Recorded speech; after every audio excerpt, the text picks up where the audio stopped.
শুভ সন্ধ্যা বন্ধুরা।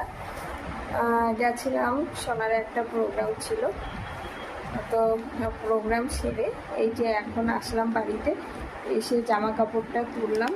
তারপরে এই যে দেখো আমি একটু মোবাইলটা মানে কিছু পোস্ট করছিলাম, তো সেই সুযোগে দেখো সোনা কি বানিয়েছে, বলছে মা তোমার জন্য গিফট এনেছি।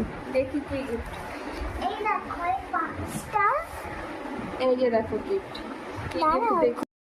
তো দেখো গিফটটা, এই যে গিফট, এই যে গিফট। তো দেখি এর মধ্যে কি আছে। কিছু নেই। এই যে দেখো আমার জন্য গিফট হচ্ছে এই যে এটাই, দেখেছো?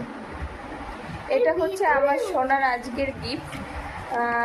যদি ছুটি থাকে তাহলে দিনে অনেকগুলোই গিফট হয়, তো এই কয়েক সেকেন্ডের মধ্যে ও এই গিফটটা করেছে আজ আমার জন্য। ওর পাপা বাড়িতে থাকলে আর ও যখন ছুটিতে থাকে তখন এই যে দুজনের গিফট নিতে নিতে মানে হাঁপিয়ে উঠি, বুঝতে পেরেছো? তো চলো